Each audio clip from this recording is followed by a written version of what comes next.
Hey guys, welcome back to the channel Learn with Art. Now our next topic to be discussed is context free grammar. Okay, so as we have discussed in the introduction of automata theory, that is finite automata can be represented in four ways. First way was the transition diagram. Then we have seen that also can be represented in transition table. Then we have seen how to represent FAs in terms of regular expressions, and this is nothing but the fourth way, that is grammar. Okay, means finite automata can be represented with the help of grammar also. Okay, so we will see how these grammars can be used or how these grammars can be defined. Okay, so if we resemble the finite automata with grammar, then we can know some of the similarities between these two, or some of the correspondence and resemblance between grammar and finite automata also. Okay, in the upcoming videos we can see how we can convert the given FAs into CFGs and CFGs into FA, and also we can convert the CFGs into regular expressions and vice versa also. Okay, so first we will see the definition of context free grammar. So context free grammars are represented with the help of four tuples actually. So context free grammars represents context free language actually. Okay, so the language accepted by the PDAs, means push down automatas, as well as the Turing machines, are nothing but the context free languages. Okay, so the languages of the type 0 raised to n, 1 raised to n.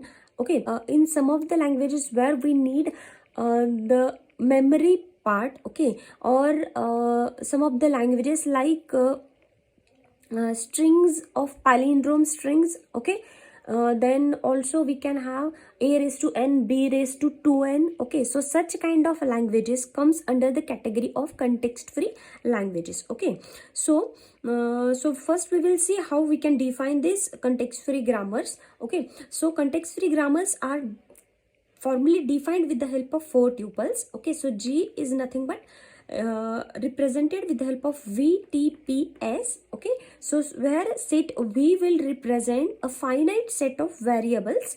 Okay, so finite set of variables, or we can call them as non-terminals as well. Okay, so set V that is quite resemble to the states present in FA. Okay, means if we compare it with finite automata, then we can call, if we have the set capital Q, that is quite similar to set capital V. Okay, now next is what? The T. So T is nothing but a finite set of terminals. Okay, or we can have the concept of constants. Okay, so that is quite similar to terminals. Okay, so means in case of finite automata, we have input symbols, means we have a set of sigma, that is set of alphabets. Okay, so that is quite similar, or that is exactly the same copy of terminals, say terminals. Okay, now next, set P is nothing but a set of productions of the form A tends to alpha. Okay, so where A represent the head of the production and alpha represent the body of the production. Okay, so A is always a single variable, means left hand side of the production is always represented with the help of single variable only, and this body of the production is a string of terminals as well as non-terminals, means it can have single terminal, single non-terminal, or maybe the any combination of terminal as well as non-terminal or variable. Okay, so it means it takes the value of right hand side string. Okay, for example, here I have represented one of the production, that is S tends to AB, means S takes the value, one value as AB, another value as capital A, small a.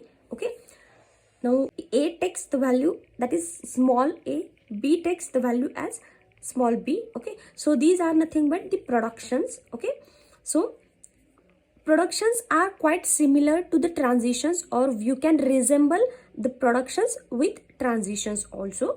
Okay, now next is what? S as a start symbol, as we have initial state in case of finite automata, so that resembles to start symbol. So whenever we have given a set of production, so mostly the start symbol is the first productions head. Okay, so as we have always started with designing of any finite automata with initial state, like that only we have set of productions as starting with start symbol only, and start symbol is always belongs to set V, means start symbol is always a variable, means like initial state is always belong to set capital Q. Okay, like that only start symbol always belongs to set capital V. Okay, so this was related to all VTPS. So these are the 4 tuples that are useful to represent a grammar. Okay, so this is one of the example. So if we want to calculate set VTPS, okay, then here for this example we have set V as SAB, because we have variables as S, A and B. Okay, now next T will represent the set of terminals. It takes value of alphabets, or it includes the small letters as well as numbers as well as the special characters.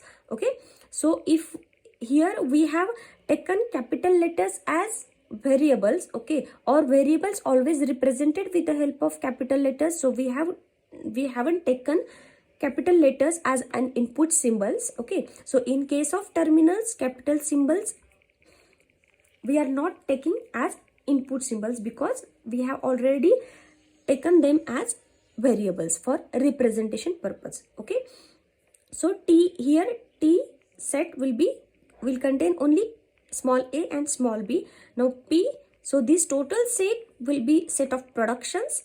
Okay, and last nothing but start symbol. So here S is represented as a start symbol, so S is equal to S. Maybe in some of the other cases start symbol is represented with any other symbol that is represented with capital letter. Okay, so here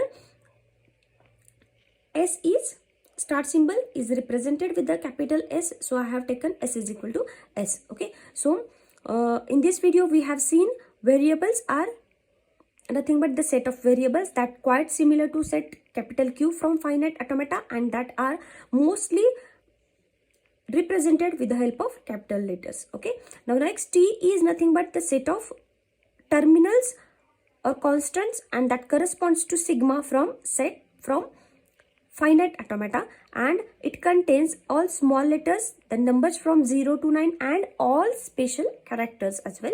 Okay, now next P quite resembles to transitions from finite automata. Okay, and S is nothing but the start symbol that quite corresponds to initial state, and it is a part of set of variables. Okay, so that was all related to context free grammar introduction. Hope so you have liked this video, and if you have any queries then please comment on it, and never forget to like, share and subscribe to my channel. Thank you very much.